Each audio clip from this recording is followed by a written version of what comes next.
அனைவருக்குமே வணக்கம். சற்று முன் கிடைத்திருக்கக்கூடிய ஒரு மிக மிக முக்கியமான செய்தி ஒன்று வெளியாகியுள்ளது. சற்று முன் அழியப்போகும் திராவிடம், உளறிய அமைச்சர், வீடியோ லீக், இது மாதிரி செய்திகள் வெளியாகிருக்கு.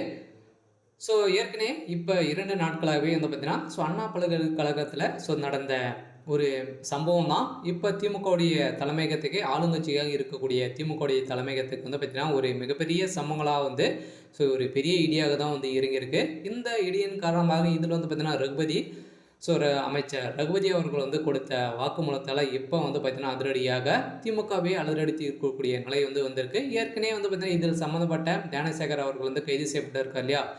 இவர் அனைத்து திமுகவை சேர்ந்த அமைச்சர்களுக்கும் பார்த்தீங்கன்னா இவர் அல்ல கையாக தான் இருந்த ஒரு நிலையில் இப்போ திமுகவுடைய அமைச்சர்கள் என்ன கொடுத்துருக்காங்க அப்படின்னா, இவர் திமுகவை சேர்ந்த பிரமுகரே இல்லை, இவங்க யாருன்னு தெரியல அப்படின்ற மாதிரி சொல்லப்பட்ட ஒரு நிலையில் தான் இப்போ திமுகவுடைய தலைமையகத்துக்கு அண்ணாமலை அவர்கள் வெளியிட்ட சம்பவத்தினால அதிமுகவுடைய பொதுச் செயலர் எடப்பாடி பழனிசாமி அவர்களும் இப்போ பார்த்தீங்கன்னா அதிரடியாக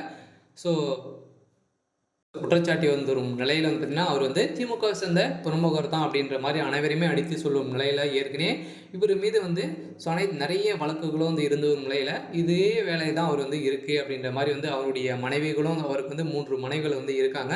அவங்களும் இதே வேலையை தான் பார்த்தீங்கன்னா அவங்க செஞ்சுட்டு வர்றாரு அப்படின்ற மாதிரி சொல்லி வந்த நிலையில் இதில் ஏற்கனவே அண்ணா பல்கலைக்கழகத்தில் இது மாதிரி நிறைய விஷயங்கள் நடந்திருக்கு. இருந்தாலும் இந்த அண்ணா பல்கலைக்கழகத்தில் ஏற்கனவே நடந்த சம்பவங்களாக மறைக்கக்கூடிய அளவிற்கு திமுக சேர்ந்த அமைச்சர்களுக்கு நிறைய லஞ்சங்கள் கொடுத்துருக்காங்க அப்படின்ற மாதிரி தான் இப்போ பார்த்தீங்கன்னா வெளியேறக்கூடிய செய்தியால் திமுகவே ஒட்டுமொத்தமாக அழியக்கூடிய நிலைக்கு இப்போ திராவிடர் மாடலுக்கு ஒரு மிகப்பெரிய கேள்விக்குறியாக மாறி இருக்கு.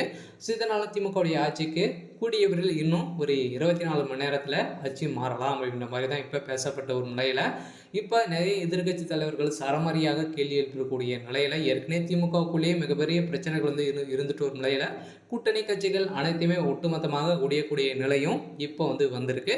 இதனால் அமைச்சர் ரகுபதி அவர்கள் கொடுத்த வாக்குமூலத்தில் அவர் உளறிய சம்பவம் தான் இப்போ வீடியோவாக லீக் ஆகிருக்கும் சம்பவம். மக்களிடையே இப்போ வைரலாக பரவி வரும் நிலையில் தான் இப்போ பார்த்தீங்கன்னா திமுகவே திராவிடத்துக்கு வந்த ஒரு மிகப்பெரிய இடியாக விழுந்திருக்கு. இருந்தாலும் மீண்டும் மீண்டும் பார்த்தீங்கன்னா சென்னையில் மாணவிகள் அனைவரையுமே போராட்டத்தில் இறங்கிய சம்பவத்தினால திமுகவை எதிர்த்து நிறைய போராட்டங்கள் நடந்த நிலையில் பார்த்தீங்கன்னா இப்போ திமுக சேர்ந்த அமைச்சர்கள் சிக்கக்கூடிய நிலை வந்திருக்கு. இதனால் இதில் யார் யார் சிக்குவாங்க அப்படின்றது தான் ஒரு மிகப்பெரிய கேள்விக்குறியாக இருக்குது. இருந்தாலும் முக்கிய புள்ளிகளெல்லாம் சிக்கினாங்க அப்படின்னா திராவிடமே ஒட்டுமொத்தமாக அழியக்கூடிய நிலை இப்போ வந்திருக்கு.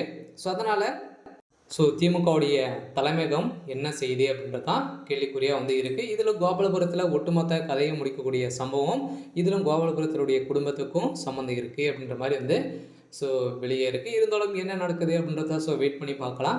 இன்றைக்கான அப்டேட் பார்த்தீங்கன்னா இதுதான். மறக்காமல் நம்மளுடைய சேனலை சப்ஸ்கிரைப் பண்ணிக்கோங்க. தேங்க்யூ.